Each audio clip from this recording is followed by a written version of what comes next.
어린이가 무슨 새총 쏘는 것도 아니고 발사체라는 말을 군에서 사용할 수가 있겠나. 북한의 미사일을 미사일로 부르지 못하고 현대판 한길동전을 보고 있는 중입니다.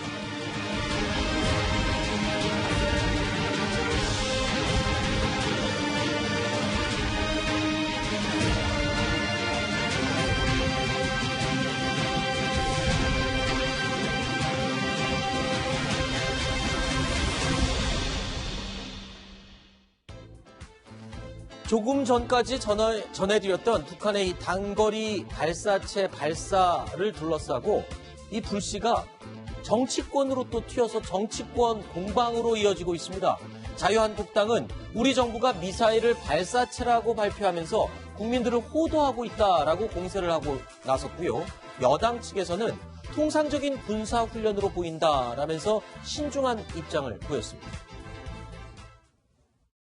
어린이가 무슨 새총 쏜 것도 아니고 발사체라는 말을 군에서 사용할 수가 있겠나. 참 답답하기 짝이 없는 군입니다. 북한의 미사일을 미사일로 부르지 못하고 아버지를 아버지라 부르지 못하고 형을 형이라고 부르지 못하는 현대판 홍길동전을 보고 있는 느낌입니다. 자유한국당이 발표한 내용은요, 북한이 지난 4일에 발사한 단거리 발사체와 관련해서 정부가 그 내용을 축소 발표한 게 아니냐라는 의혹을 제기한 겁니다. 원유철 의원은 조금 전에 들으신 것처럼 현대판 홍길동전이다라는 표현으로 비판에 나섰습니다. 아버지를 아버지라 부르지 못한다, 이 말을 갖다가 인용한 것 같은데요. 미사일을 미사일이라 부르지 못한다, 이런 얘기죠.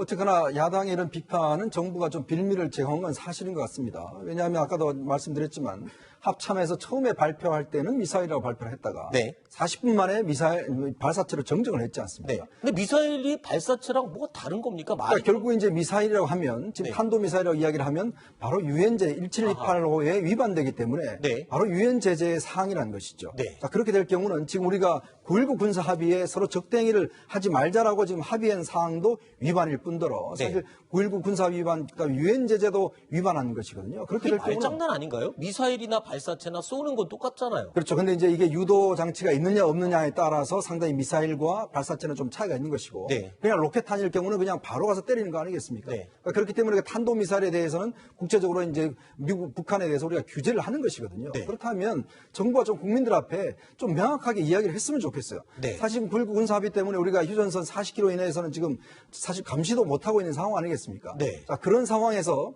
실제 방향만 틀면 바로 한반도에 직접적 타격을 줄 수 있는 이런 상황에서 정부가 이 주말 사이에 국민들을 안심시킬 수 있는 조치를 취하지 않다 보니까 네. 야당 입장에서는 사실 그날 또 장애 집회 바로 열리는 날이었거든요. 네. 그래서 이제 경제 문제와 더불어서 안보 불안에 대해서 강조를 한 것 같습니다. 네. 김태일 변호사님. 네. 사실 이 하태경 바른미래당 최고위원도요. 국방부의 입장, 합참의 입장이 바뀐 것. 처음엔 미사일이라고 그랬다가 그다음부터 발사체로 바뀌고 그다음에 미사일이라고 확정 지을 수 없다. 뭐 이렇게 말이 바뀌는 것을 청와대로부터의 압력이 아니고서야 국방부 입장이 이렇게 바뀔 리가 없다. 이런 지금 문제를 제기하고 있잖아요. 실제로 그런지는 우리는 아직은 알 수는 없어요. 그렇죠. 우리는 아직 모르겠죠. 모르지만 언론과 야당 쪽에서 그렇게 의혹을 제기할 수는 있는 거죠. 네. 왜냐하면 사실 국방부하고 국정원이 저런 부분에 대해서 국가에서 가장 공인된 기관이란 그렇죠. 거죠. 근데 첫 일성이 미사일이었어요. 네. 근데 나중에 뭐 인공위성도 아니고 네. 발사체다라는 표현을 합니다. 그러면서 아직 분석 중이라서 정확히 알 수는 없다라고 얘기를 하면서도 미사일은 안 해납니다. 분석 중이라서 정확히 알 수 없는데 미사일이 아닌 것도 어떻게 알아요? 네. 그렇지 않습니까? 그러니까 자꾸 이제 톤 다운하는다는 어떤 느낌이 들고 청와대에서는 NSC도 개최하지 않고 있으니 이 국방부와 국정원에서 말을 바꾼 것들이 그러니까 미사일에서 발사체로 톤 다운 시키면서 분석 중이라라고 이런 회색지대의 어떤 워딩이 자꾸 나오는 것이 과연 청와대의 압력 때문에 그런 것 아닌가라고 야당에서는 충분히 그런 의혹들을 제기할 수 있는 상황인 거죠. 인공위성을 앞에다가 실으면 발사체고요. 탄두를 실으면 미사일입니다. 그렇죠? 나로호도 발사체에 쏘아 올렸잖아요. 네. 그러니까 발사체냐 미사일이냐의 차이는 앞에 머리를 뭘 달고 있느냐의 차이인데 일단 김상일 평론가께서는 어떻게 보십니까? 국방부의 입장이 바뀐 부분. 국방부에서 서둘러 발표를 하다가 그런 네. 것 같은데요. 저는 실수로 발표한 거다? 뭐 저는 이제 그 독자적인 어떤 판단에 의해서 한 거로 보는데 네. 국방이나 외교 같은 경우는 저는 국방부가 그 책임 있는 기관이긴 하지만 네. 그 조율이 굉장히 중요하다고 생각합니다. 왜냐하면 그것이 잘못됐을 때 후과가 너무 크기 때문이죠. 네.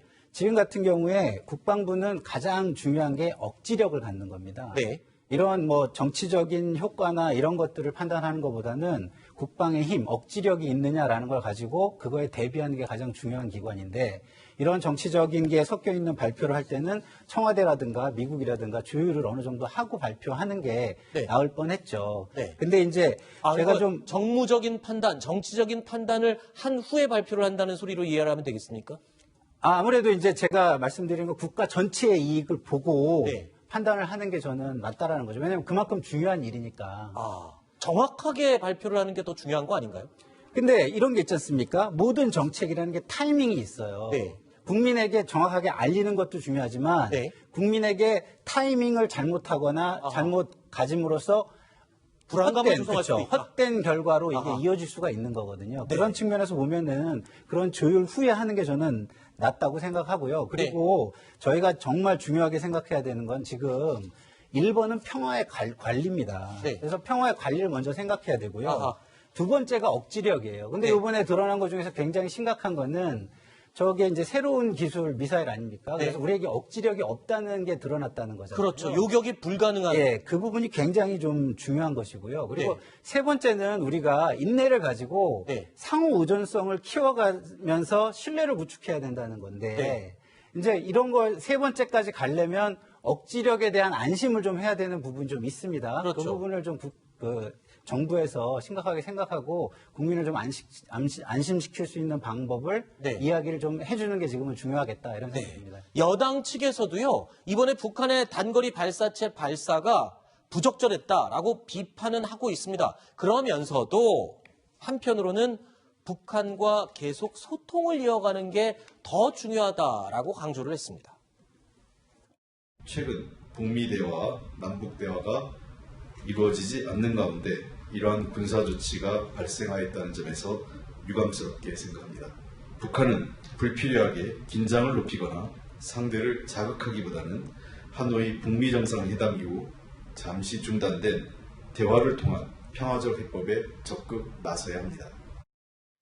위원장 의원님, 네. 아까 김상일 평론가께서 말씀하신 것처럼 첫 번째는 평화적 해결이다. 이게 지금 여당 측의 입장인 것 같아요. 근데 이제 야당의 주장은 무슨 말이냐. 지금 모든 합의를 뒤엎는 도발을 한 것이나 다름없으므로 대북 정책에 대한 변화가 있어야 되는 게 아니냐. 강하게 나가야 된다. 이런 주장이잖아요. 김정은 위원장이 이 발사와 함께 그 이야기를 했다고 아까 소개드렸는데 강력한 힘에 의해서만 진정한 평화가 이루어질 수 있다. 안보가 이루어질 수 있다. 그 이야기를 했지 않습니까? 네. 자, 강력한 힘은 그럼 북한을 가지고 있고 우리는 과연 가지고 있는가라는 문제를 지적하고 싶어요. 네. 자, 그리고 이 사태가 터지면서 어떤 면에서 보면 군이란 건 신뢰가 중요합니다. 자, 네. 첫 번째 국민들한테 어떤 메시지, 정확한 정보를 주느냐가 중요해요. 그 판단의 문제는 국민들이 하는 것이죠. 네. 근데 문제는 국방부의 첫 판단 자체가 헷갈려버림으로 해서 국민들이 불안하게 느끼는 것이고 네. 또 하나는 이번 사태는 분명히 9.19 군사합의를 위반입니다. 네. 그런데 지난 3일 날 문재인 대통령이 정군지휘관 회의를 소집을 하면서 9.19 군사합의를 철저히 지키라는 이야기를 했어요. 네. 자, 그럼 북한이 도발하기 바로 하루 전입니다. 하루 전에 왜 어떻게 이런 메시지를 낼 수 있는 것인지. 네. 그러면 우리 군 당국이 만약 이런 준비를 하면 미리 파악할 수가 있거든요. 우리가 네. 여러 가지 위성이나 정보를 통해서 실제 이동식 장치의 움직임이라든지 김정은 위원장의 동선이라는 통해서 북한이 뭔가 도발의 조짐이 있는 거거든요. 네. 자, 그러한 상황에서 그 전날 문재인 대통령은 지금 9.19 군사합의를 지켜라 라고 이야기하는 게 과연 그럼 우리가 얼마만큼 북한을 알고 있는지 그것에 대한 또 의문도 있는 하나만 여쭤볼게요. 지금 국방부와 국정원에서는 미사일이라고 아직 단정 지을 수 없다, 분석 중에 있다라고 얘기를 하고 있고 지금 국방부에서도 발사체다, 단거리 발사체다 했는데 북한에서 노동신문에서 북한판 이스칸다르 미사일을 사진을 공개했잖아요. 이거 쏘았다고. 근데 북한이 미사일이라고 그러는데 우리가 미사일 아니라고 그러는 거잖아요. 그러니까 그거에 대한 최종 판단을 지금 아직 내놓은 것은 아니고 아니, 시간을 북한이 좀 우리 미사일 쐈다고 사진까지 네. 보여줬는데 우리는 저건 단거리 그게 발사체예요. 이제 전략적인 것이죠, 그게. 네. 전략적으로 무시하거나 네. 뭐 이런 걸 수 있는 거거든요. 근데 좀 전에 우리 이현종 위원님께서 하신 말씀 중에서 제가 좀 이거는 좀 네. 좀 짚고 싶은 게 예, 그냥 하루 전에 대통령께서 이것을 마치 알 수도 있었다는 그런 그 뉘앙스의 말씀을 하신 거는 이거는 저는 조금 하루 전에 알 수도 있었다는 게 무슨 아까 이제 전 군을 대상으로 네. 9.19 합의를 잘 지켜라 네. 했는데 그 전에 움직임이나 이런 거를 다 알고 있는 상황에서 그런 얘기가 나왔다는 뉘앙스로 아하. 말씀하셨는데 그거는 조금 알 수 있었다는 이야기죠. 알았다는 이야기는 아니고. 그래도 알수 지금 그런 이야기를 하는 거는 네. 국민들에게 좀 알겠습니다. 이상한 어떤 상상을 일으킬 수 있는 말이라 좀. 네. 예. 단거리 발사체 논란이 정치권을 지나서 우리 뉴스탑10 스튜디오로 또 이어지고 있습니다. 김태우 변호사님, 네. 지금 일단 황교안 한국당 대표가 SNS를 통해서 비판의 수위를 아주 높이고 있어요. 그랬더니 또 민주당 역시 맞서고 있습니다. 가짜뉴스 만들어내지 말아라 라고 비판을 또 쏟아내고 있죠. 무슨 가짜뉴스 말씀하시는 건지 전 모르겠어요. 왜냐하면 네. 아까 저 황교안 앵커 얘기했듯이 북한에서 네. 북한에서 미사일이라면서요. 네, 북한에서 사진하고 그렇잖아요. 공개했잖아요. 그러니까 그거를 일각에서 허장성세 아니냐 이런 얘기를 하는데 예를 들어 이런 거 있어요. 북한이 만약에 미사일을 발사 능력이 전혀 없는데 네. 그런데 뭔가 본인들의 어떤 전력을 좀 극대화시켜서 우리는 미사일입니다. 안에는 텅 비었지만 미사일입니다. 이런 식으로 허장성세 할 가능성이 전혀 없는 건 아니에요. 근데 다만 문제는 지금 누구나 알다시피 북한은 ICBM까지 발사 능력을 가지고 있지 않습니까? 네. 능력을 가지고 있는 사람이 못하는 걸 하면서 허장성세할 필요는 없는 거죠. 그렇지 네. 않겠습니까? 네. 그러니까 지금 북한 입장에서 지금 만약에 본인들이 스스로 미사일이라고 그랬기 때문에 그리고 북한은 그 정도의 어떤 군사적 능력을 가지고 있는 것은 우리가 다 알고 있는 사실이기 때문에 네. 북한이 이 상황에서 허장성세할 이유는 전혀 없는 것 아니겠어요? 아하. 그렇다고 뭐 북한이 스스로 미사일이라고 했기 때문에 자유한국당 입장에서는 아니 북한이 스스로 미사일을 한 걸 우리가 발사체라고 격화시킨 이유는 뭐냐? 네. 왜 NSC도 소집하지 않느냐라는 그런 황교안 대표는 충분히